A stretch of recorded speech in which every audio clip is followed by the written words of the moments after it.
What's up, YouTube family? Lou here with another Guy Like Collectibles video. And today I'm doing a VR for Darren, Return to Collecting, where we'll talk about what is the big card that we're looking for within the next 12 months. And also talk about 3 channels that are under 300 subscribers. So that we watch. So I'm gonna give that in a minute. So this month has been bittersweet.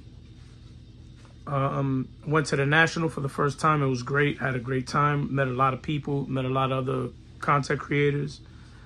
Then when I came back after a few days here,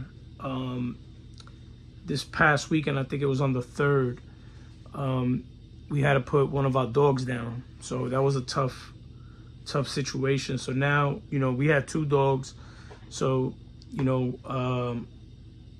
found out that she was dealing with cancer, internal bleeding, and we ended up putting her down, unfortunately.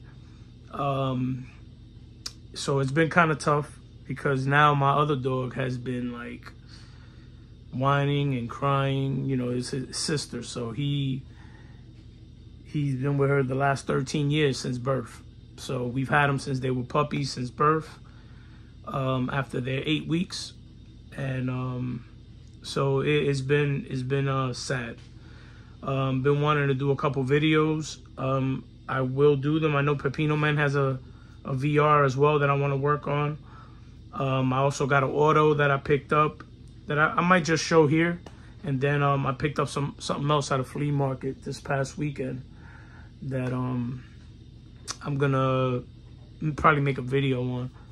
But the card that I'm looking to get, big card, hopefully within the next 12 months, I started saving already for it. It's a Roberto Clemente rookie card. I'm trying to get at least a 2, a grade of a 2. So I know I'm looking at almost $2 grand, which is kind of weird for me because I don't think I spend more than $100 on one card. You know what I mean? I think my most expensive card that I physically paid cash for was my Mickey Mantle. And that was the most expensive card I ever paid for, and I paid $100 for it. I've spent more than 100 on, on a certain collection of cards. You know what I mean? But for one particular card, I've never spent more than 100 for one card. So this is like a really big task. But going to the National, seeing how many cards I was able to pick up, some great cards for great prices, it made me realize that you don't have to really break the bank. In this case, I know the Roberto Clemente rookie is a little bit sought after. As far as like, in value, it's a pretty decent price card. So, but I'm gonna work on it. And if for whatever reason I can't pick that up this year or by next year's National, then I'm probably gonna go for the 56 Clemente. But one of those I will get within 12 months. So that's the card I'm looking for.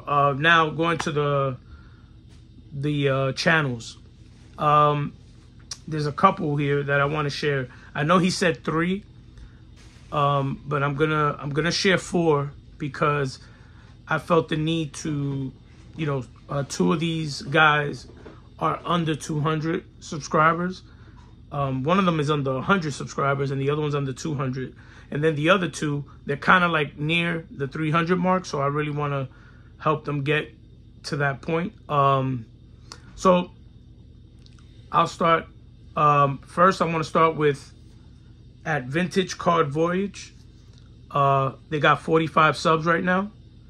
And that's Mark and Ken. I got to meet Mark at the National. Very nice guy. We got to talk for a little bit at the meet and greet at the National. Him, myself, and I think Jake was there, Legends Never Die, and so was Dom. We got to talk with him, and I think even John 3D80's kid came by and he spoke to him. So we got to talk with him for a bit, and I started following him then. So give him a follow. Also, Jason from Everyday Car Collector, he has 249. And the funny thing was, when I met Jason, this was the first time I met him at the National. When he met me, he was like, "Oh yeah, I think you got more subscribers than I do." And I said, "What?" And I was surprised because I always see him on lives with 4 Collectors and a couple other people. So I was really surprised that he didn't even have 300 subscribers yet. So definitely check him out. Big Chicago fan, big Michael Jordan fan. So check him out. Also, another gentleman that I met for the first time, and I met him at the Airbnb where the Misfits was staying at. Derek at Hardball Crazy. He's at 280 subscribers. So give him a follow. Detroit Tigers fan. He collects a little bit of everything. He collects vintage. I've seen him show some modern stuff. Seen him show a little bit of everything. Very knowledgeable too. I got to spend some time with him at the Airbnb and talk with him, and very knowledgeable about the game. So check Derek out. And then this is a new one that I started watching. He's a big Greg Maddox collector, and that's Brian at High Pop Professor. He has 174 at the moment. So let's give him some love, some likes. And this channel is the last channel I want to share with. This is like an honorable mention. And